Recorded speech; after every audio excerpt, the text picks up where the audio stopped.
Hello guys, welcome back to my channel. So आज मैले फेरि अर्को efficiency of the transformer with iron losses and copper losses को numerical problem चाहिँ लिएर आइसकेको छु र यसमा चाहिँ के छ भने क्वेसन नम्बर हाम्रो चाहिँ यो 2 भइदियो है यो क्वेसन नम्बर नलेख्दा पनि हुन्छ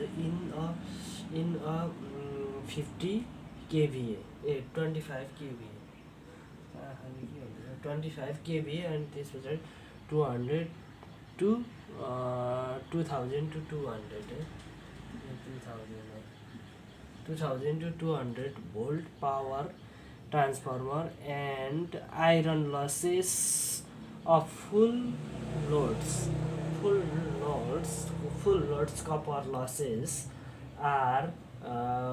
350 watt and 400 watt respectively. दुईटा भनेपछि आइरन लस भनेको 35 छ रे अनि कपर लस भनेको 400 छ भने रेस्पेक्टिभली क्रमशः छ र calculate the efficiency at unit भन्ने बित्तिकै 1 power factor at a full load half अनि त्यस पछाडि full load and half loads मा चाहिँ इफिसियन्सी चाहिँ पत्ता लगाउनु पर्ने हुन्छ हामीले सबैभन्दा पहिला हामी गिभन पार्ट लेखौँ गिभन पार्ट्स गिभन हामीले के दिएको छ भन्दाखेरि हाम्रो केभिए दिएको छ केभिए इक्वल टु 25 केभिए नै छ हाम्रो केभिए यति छ अनि त्यस पछाडि अर्को भने पछाडि हामीलाई के दिएको छ भने पछाडि पावर ट्रान्सफर्मेसन भने पछाडि आइरन लस भने पछाडि पिआई इक्वल टु कति दिएको छ भन्दाखेरि यहाँ भने पछाडि हामी सबैभन्दा पहिला त यो दिएको छ सिरियली लेखौँ V1 इक्वल टु भने पछाडि प्राइमरी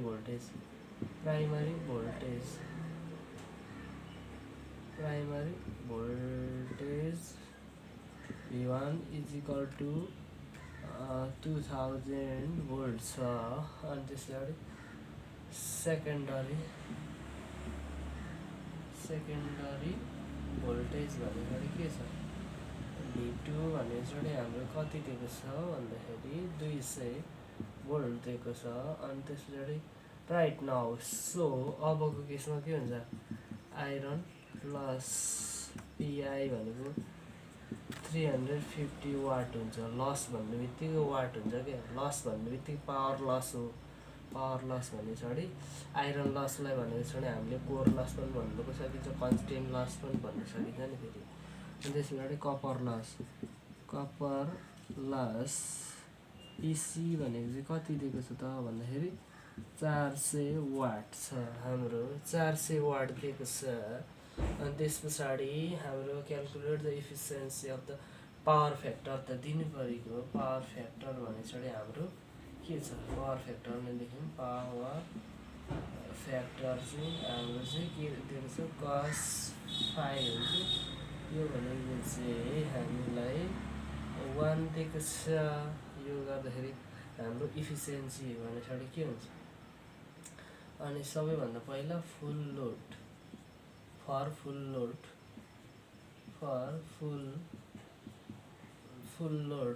लोड भने पछाडि के हुन्छ हामीले लोडलाई एक्स ले जनाइन्छ फ्र्याक्सन अफ लोड एक्स भने पछाडि लोड भइदियो अनि त्यसपछि यो भनेको कति छ एकचोटि 1 दिएको छ अनि त्यस पछाडि हाफ लोड भने पछाडि 1 फुल लोडको लागि गर्दाखेरि के हुन्छ त भन्दाखेरि फर फुल लोडको लागि के गर्नु इफिसियन्सी भने पछाडि इक्वल टु फर्मुला भने पछाडि के हुन्छ fraction of if x is the fraction of load x and this is kVA into 10 to the power 3 and this is into power factor divided by x kVA into 10 to the power 3 into power factor plus के हुन्छ अर्को भने पछाडि के हुन्छ plus गरे पछाडि x square pc X square copper loss plus P I हुन्छ। यति गरिसके पछाडि के हुन्छ त भन्दाखेरि हाम्रो चाहिँ इन्टु 100 गर्ने हो। अब यहाँ हामीले भ्यालु पुट गर्छौँ, यहाँ हामीले अब भ्यालु पुट गर्छौँ अथवा यहीँ गर्दाखेरि भइदियो नि किन पर जाने गर्दाखेरि यहाँ भने पछाडि हाम्रो त्यस पछाडि भ्यालु पुट गरिसके पछाडि के हुन्छ त भन्ने कुरा चाहिँ बुझ्नुपर्ने हुन्छ। सो यहाँ भने पछाडि एक्स भने पछाडि हामीले 1 को लागि हेरेको थियौँ, फर फुल लोडको लागि फर्स्टमा हेरेको थियौँ, फुल लोडको निकाल्नु छ नि त। फुल लोड भनेको 1 हो, 1 इन्टु केभिए भने पछाडि कति दिएको हामीले 25 इन्टु 10 को पावर 3 इन्टु पावर फ्याक्टर भनेको 1 छ, युनिटी छ, यो पछाडि सेम नै हुन्छ 25 इन्टु 10 को पावर 3 इन्टु 1 नै प्लस एक्स स्क्वायर भनेको 1 को स्क्वायर पिसी भनेको के हुन्छ कपर लस भनेको पिसी भनेपछि कपर लस भनेको कति दिएको आई थिङ्क कपर लस भने पछाडि इन्टु 400 वाट अनि त्यसबाट प्लस आइरन लस भनेको कति हुन्छ 350 गर्दाखेरि हाम्रो एन्सर भने पछाडि इन्टु 100 इन्टु 100 गरिसके पछाडि हाम्रो एन्सर रिक्वायर्ड एन्सर भने पछाडि कति आउने भयो त भन्दाखेरि हाम्रो 1 इन्टु 25 इन्टु 10 को पावर 3 इन्टु 1 डिभाइड बाई 1 सबै इन्टुमा हुन्छ इन्टु 1 इन्टु 25 इन्टु 10 को पावर 3 इन्टु 1 प्लस 1 को स्क्वायर इन्टु 400 प्लस 350 गर्दाखेरि हाम्रो भने पछाडि इन्टु त्यति आइदिएको छ 0.97 आएको छ 0.97 आएको छ। यति गर्दाखेरि इन्टु 100 गर्दाखेरि कति आउँछ इन्टु 100 गर्दाखेरि हाम्रो एन्सर हुन्छ 97.08% हुन्छ। इफिसियन्सी भनेको यति आउने रहेछ। इफिसियन्सी यो भनेको के हुन्छ 10% equal to output power by input power हो नि त इन्टु 100 हो। इनपुट पावर बाई आउटपुट पावरबाट सबै यो गरेर चाहिँ यसरी आइदिएको हो। सो V2 भनेको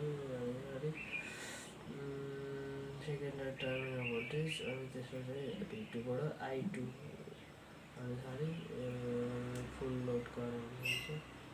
अनि त्यसपछि power factor equal to power factor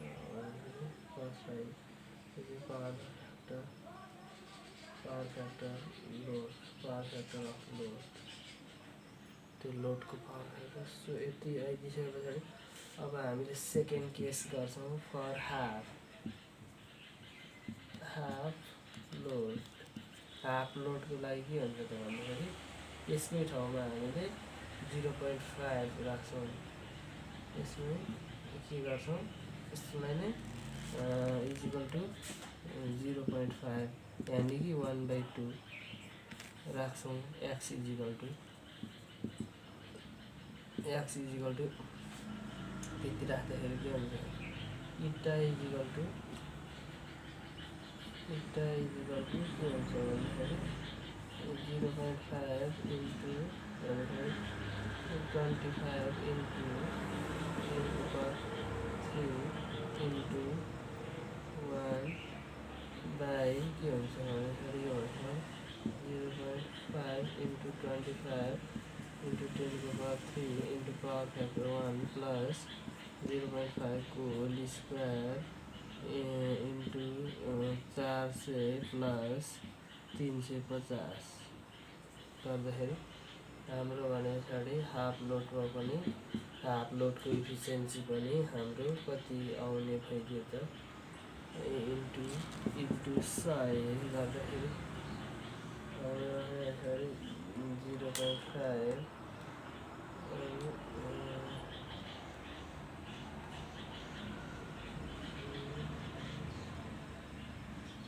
0.5 and 0.5 को स्क्वायर भइदियो 0.5 स्क्वायर हाम्रो कति 96.52% यो गर्दाखेरि n1 efficiency for full load efficiency for is equal to efficiency for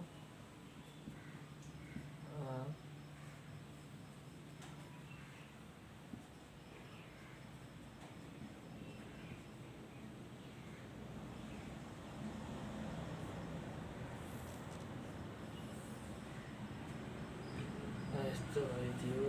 यति